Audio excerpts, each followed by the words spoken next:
Good morning, सुप्रभात, स्वागत है आप सभी का। आप देख रहे हैं न्यूज गंगा। मैं हूं आपके साथ मनीषा। वक्त हो चला है दिन भर की बड़ी और ताजा खबरों की ओर रुख करने का। शुरुआत करेंगे सुर्खियों के साथ। यूपी में अब कोई माफिया धमका नहीं सकता। अतीक अहमद हत्याकांड के बाद कानून व्यवस्था पर पहली बार बोले सीएम योगी। यूपी में अब कानून का राज, कहीं दंगे नहीं होते, सीएम योगी ने कहा। अतीक अशरफ हत्याकांड में सुप्रीम कोर्ट में पीआईएल दाखिल, 24 अप्रैल को होगी सुनवाई। अतीक की हत्या पर जमीयत उलेमा हिंद का बयान, पुलिस कस्टडी में हत्या शर्मनाक। नैनी से प्रतापगढ़ जेल शिफ्ट किए गए अतीक अशरफ हत्याकांड के तीनों शूटर्स। ओबीसी पर आमने सामने सरकार विपक्ष, राहुल गांधी ने की जातिगत मतगणना की मांग। यूपी के 6 मनोनीत एमएलसी 20 अप्रैल को शपथ लेंगे। विधानसभा के टंडन हॉल में होगा कार्यक्रम। अतीक अहमद के बेनामी निवेश पर एसटीएफ की नजर, दिल्ली के शाहीन बाग में अतीक की बेनामी संपत्ति। बिहार और झारखंड के कर्मचारियों को ईद का तोहफा, 20 अप्रैल तक वेतन भुगतान का निर्देश। और कांग्रेस में अंदरूनी कला चरम पर, पार्टी राजस्थान में अपनी साख बचाने का नाटक कर रही है, राजेंद्र राठौर ने कहा। अब खबरें विस्तार से। अतीक अहमद और अशरफ अहमद की हत्या किए जाने के बाद तनाव को देखते हुए प्रयागराज समेत आसपास के इलाकों में इंटरनेट बंद कर दिया गया था। प्रयागराज और कौशांबी में 2 दिन के बाद इंटरनेट की सेवा बहाल कर दी गई। नैनी जेल में अतीक अहमद की हत्या के बाद से टीवी और अखबार पर रोक लगा दी गई है। अतीक और अशरफ की मौत की खबर और उससे जुड़ी अपडेट अंदर न जाए, इसलिए इन पर रोक लगाई गई है। लंदन में पिछले महीने भारतीय उच्च आयोग के सामने हुए प्रदर्शन मामले की जांच अब राष्ट्रीय जांच एजेंसी करेगी। अतीक अहमद की हत्या की जांच में पुलिस को अब दिल्ली के शाहीन बाग क्षेत्र में कई बेनामी संपत्तियां होने की बात सामने आई है। सूत्र बताते हैं कि इन संपत्तियों से हर महीने लाखों रुपए किराया अतीक के कुनबे को मिला करता था। यूपी पुलिस जल्द ही इन संपत्तियों को दिल्ली पुलिस की मदद से चिन्हित करेगी। साथ ही एसटीएफ को अतीक का पिछले दिनों मध्य प्रदेश के एक बड़े हीरो कारोबारी से मनमुटाव की भी जानकारी मिली। गुड्डू मुस्लिम की लोकेशन लेकर सर्च ऑपरेशन जारी है। लास्ट लोकेशन मिली थी कर्नाटक। शाइस्ता परवीन की तलाश में भी छापेमारी शुरू। पश्चिम बंगाल में टीएमसी के नेता मुकुल रॉय ममता बनर्जी के 2 बेहद करीबी लोगों के साथ लापता हो गए हैं। इसके साथ एयरपोर्ट थाने में उनके बेटे शुभ्रांशु राय ने शिकायत दर्ज कराई है। यूपी के 6 मनोनीत एमएलसी 20 अप्रैल को शपथ लेंगे। आपको बता दें, विधानसभा के टंडन हॉल में होगा कार्यक्रम।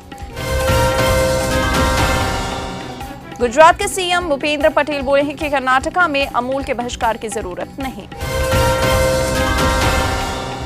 पिछले कुछ दिनों से पूर्व केंद्रीय मंत्री कपिल सिब्बल लगातार सक्रिय हैं। इस बार सिब्बल ने समलैंगिक शादियों को कानूनी मान्यता प्रदान किए जाने को लेकर सुप्रीम कोर्ट में होने वाली सुनवाई के बीच कहा कि क्या इसके लिए हमारा समाज तैयार है। माफिया अतीक अहमद ने सुप्रीम कोर्ट को एक चिट्ठी लिखी थी। सूत्रों की माने तो इस सीलबंद चिट्ठी में अतीक ने 14 लोगों के नाम लिए। इन 14 लोगों में 5 नेताओं और 5 कारोबारियों के नाम शामिल हैं। वहीं हत्या के आरोपी तीनों शूटर्स को नैनी जेल से प्रतापगढ़ शिफ्ट कर दिया गया। आपको बता दें कि नैनी जेल में ही अतीक का बेटा अली भी बंद है, इसलिए सुरक्षा के मद्देनजर कड़ी सुरक्षा के बीच तीनों शूटर्स लवलेश, सनी और अरुण मौर्य को प्रतापगढ़ जेल में शिफ्ट कर दिया गया है। उधर जातिगत जनगणना के नाम पर कांग्रेस लोकसभा चुनाव में ओबीसी मतों पर निशाना साधने की तैयारी में है। राहुल गांधी ने कर्नाटक में पीएम मोदी को 2011 के जाति जनगणना के आंकड़े जारी करने की चुनौती दी थी। वहीं कांग्रेस अध्यक्ष ने पीएम मोदी को पत्र लिखा। खालिस्तान समर्थक अमृतपाल सिंह मामले में मोहाली के सेक्टर 89 से 2 लोग पंजाब पुलिस के हत्थे चढ़े हैं। पश्चिम बंगाल के मुख्यमंत्री ममता बनर्जी ने बीजेपी और केंद्र सरकार पर जमकर हमला बोला। उन्होंने कहा 2024 के लोकसभा चुनाव में बीजेपी फिर सत्ता में नहीं आने वाली। सीएम केजरीवाल को सीबीआई की ओर से समन भेजा गया था, जिसके बाद कांग्रेस अध्यक्ष खड़गे ने उन्हें कॉल करके कहा कि वो इस मुश्किल घड़ी में उनके साथ खड़े हैं। अतीक अहमद और अशरफ अहमद हत्याकांड में बड़े लोगों की मिलीभगत की आशंकाओं के साथ कोर्ट में एक लेटर पिटीशन दायर की गई है। मामले की सीबीआई जांच सुप्रीम कोर्ट की निगरानी में कराने की मांग की गई है। कांग्रेस नेता सिद्धारमैया ने केंद्र सरकार, विदेश मंत्रालय और कर्नाटक के मुख्यमंत्री बोम्मई से तत्काल हस्तक्षेप करने और गृह युद्ध से परेशान सूडान में फंसे हक्की पिक्की जनजाति के कर्नाटक के 31 लोगों को सुरक्षित वापसी सुनिश्चित करने का आग्रह किया। कर्नाटक में मुसलमानों के लिए ओबीसी कोटा खत्म करने को लेकर दायर याचिकाओं पर सुनवाई 25 अप्रैल के लिए स्थगित। तेलंगाना को केंद्र सरकार के 46 में से 13 पुरस्कार मिले तो सीएम केसीआर ने कहा, गर्व की बात है, ये बहुत अच्छी बात है कि 13 रैंक में से 4 तेलंगाना को पहली रैंक। माउंट अन्नपूर्णा से भारतीय पर्वतारोही अनुराग मालू लापता बताए जा रहे 6000 मीटर से गिरे। वहीं सूत्रों की माने तो वो एक दरार के अंदर गिर गए हैं। सूडान में सेना और अर्धसैनिक बल के बीच जंग शुरू हो गई है। राजधानी खार्तूम समेत कई शहरों में जंग जारी है। दावों के मुताबिक मरने वालों की संख्या 100 से ज्यादा हो चुकी है। वहीं इन सबके बीच कर्नाटक के कम से कम 31 आदिवासी सूडानी शहर अल फशीर में फंसे हुए हैं। उन्होंने बताया कि हम एक किराए के घर में हैं, जहां खाने और पीने और पानी की सुविधा भी नहीं। आजम खान बीमार हो गए। उनका इस समय दिल्ली के सर गंगाराम अस्पताल में इलाज चल रहा है। उधर 15 साल पहले के एक मामले में पिछले दिनों एमपी एमएलए कोर्ट ने पुलिस से आजम खान की आवाज के नमूने लेने का आदेश दिया था। इसी को तालीम कराने का फोरेंसिक एक्सपर्ट की 2 सदस्यीय टीम लखनऊ से पहुंची, लेकिन आजम की बीमारी का हवाला देकर उनके नमूने नहीं लिए जा सके। टीम बिना नमूने लिए वापस लौट गई।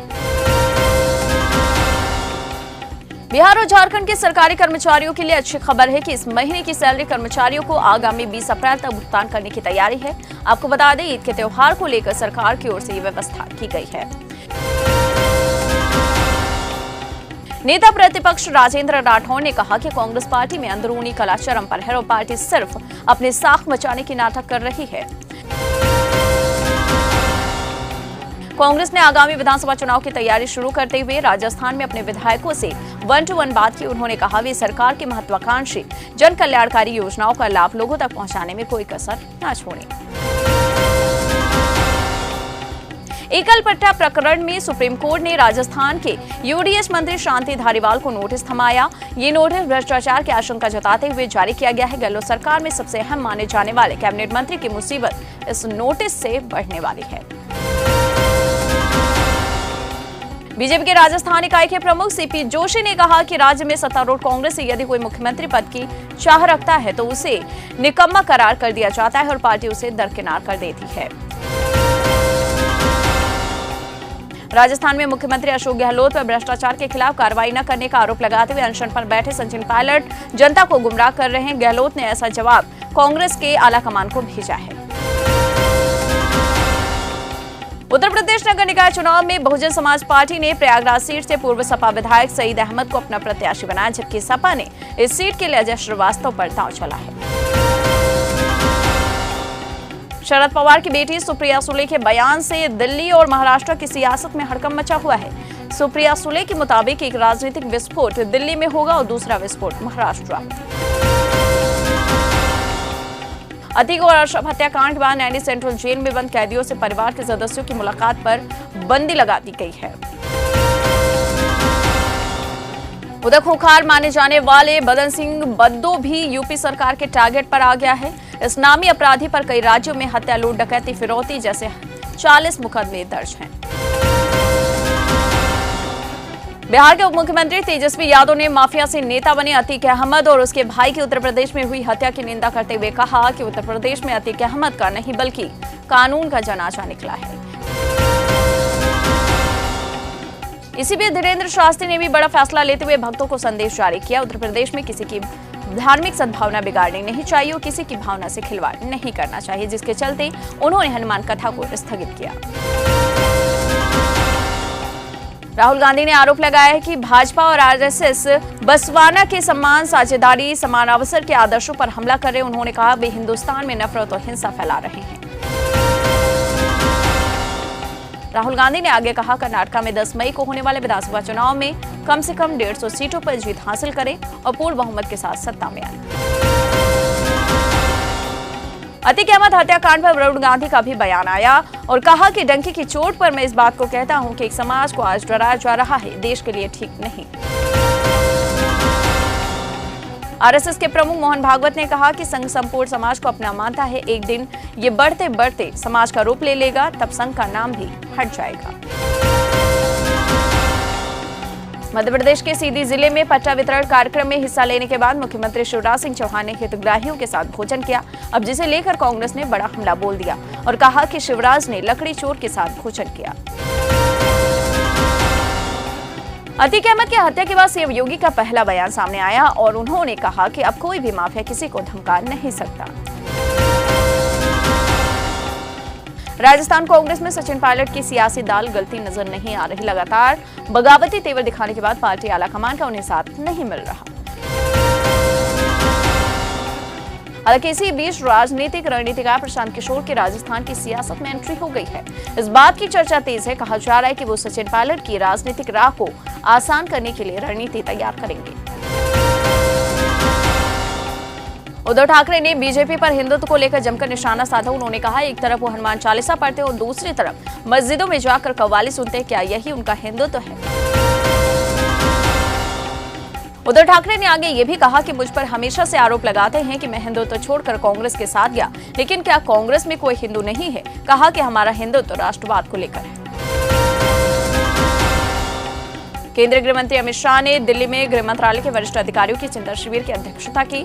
चिंतन शिविर का उद्देश्य मंत्रालय के काम की समीक्षा करना और पीएम मोदी के विजन 2047 को लागू करने के लिए एक कार्य योजना तैयार करना। बीजेपी से कांग्रेस में शामिल हुए कांग्रेस नेता जगदीश शेट्टार ने बड़ा बयान दिया और कहा कि कर्नाटक में लिंगायत समुदाय के लोग परेशान हैं बीजेपी से। उधर शिक्षक भर्ती पेपर लीक मामले में राजस्थान एसओजी ने आरपीएससी मेंबर बाबूलाल खटारा को हिरासत में ले लिया।